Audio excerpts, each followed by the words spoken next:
U.S. News and World Report is out this morning with its ranking of the best states in the country.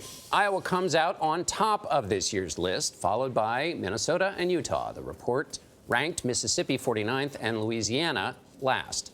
It measured states in 8 different categories. Iowa ranked first overall in infrastructure and in the top 10 on health care, opportunity, education, and quality of life.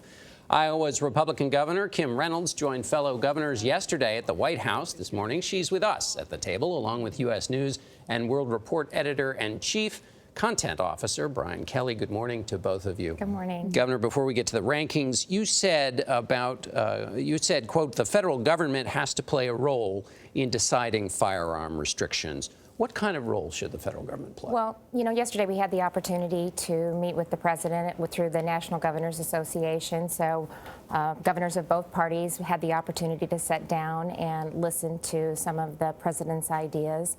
I think it's just really important that we look at this from a holistic perspective. We all have a role to play in this.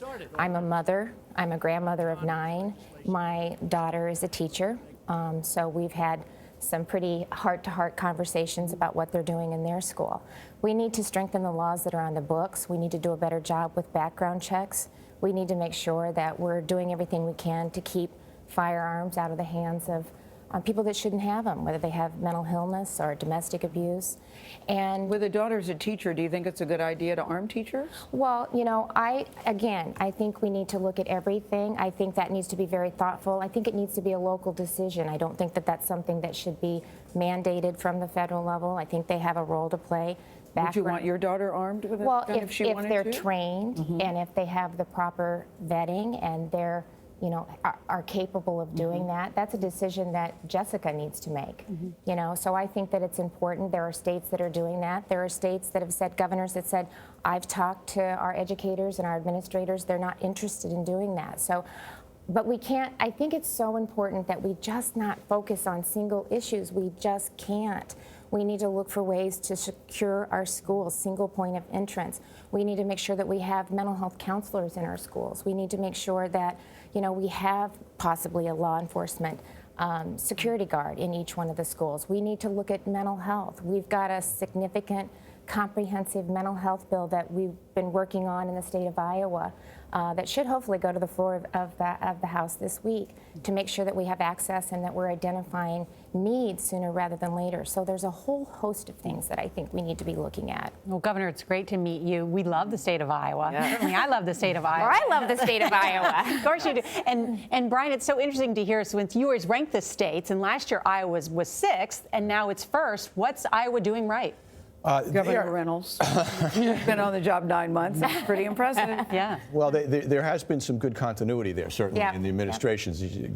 Governor Reynolds was the lieutenant governor before. But they are just good, as John said in the graphic, they're just good at a lot of things. We look at 75 different factors. I mean, we're looking at whether people go to their doctor's appointment and how much it costs, and graduation rate from high school and higher ed costs. There's so many factors in there, and when you add up the numbers, they are number 1. They beat Massachusetts, who were here with us last year. So there definitely is a competition, I think, among the states. 7 of the top 10 states have Republican governors, right? Does that say anything about how they're leading those states? You know, it's a nonpartisan survey. We're not picking sides on this. It is just about the numbers.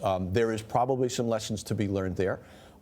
Some of the states also are contiguous. You have Iowa, Minnesota, and Nebraska now, which probably tells you something about, I don't know, Nordic gene lines. Hooray for the Midwest. There's some interesting patterns, but you know, this is the 2nd year we've done it, so we're beginning to find a lot of interesting things happening. I agree with Norah. I've been to Iowa a couple times and had a great experience every time I've been, but Iowa is also 90% white. So how are people like me supposed to feel about it getting the #1 slot? You know, I'm cinnamon brown with a dollop of caramel, so a person of color. So what do you say to people of color who are looking at this, where the national diversity average doesn't is about 15%, right?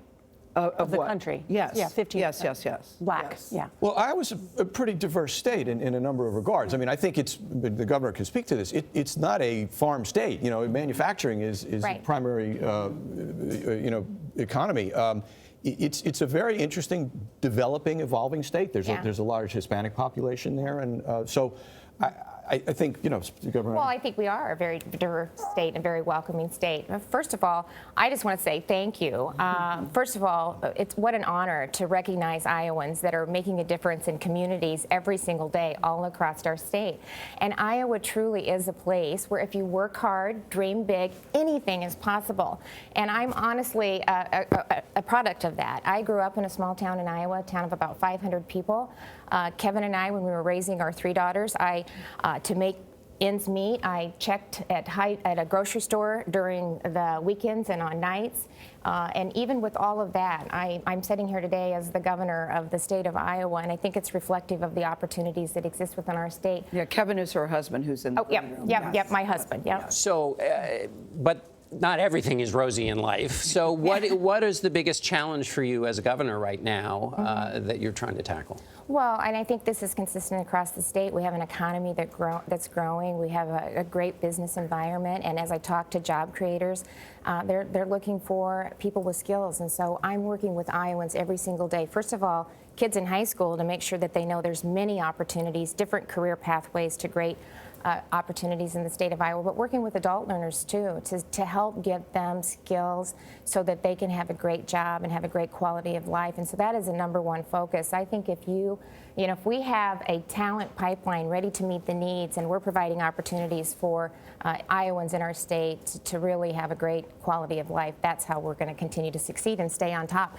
And we're #1 graduation rate in the country. I have been very involved as a lieutenant governor in STEM, science, technology, engineering, and math, with a focus on underrepresented and underserved to make sure sooner rather than later that these kids know that they can do or be anything that they want to be. It helps build confidence and it helps match them up with great opportunities in Iowa. Well, big congratulations to you. Thank you. Thank you. Governor Kim Reynolds and Brian Kelly. Always good to have you here. Thank you. Thank you.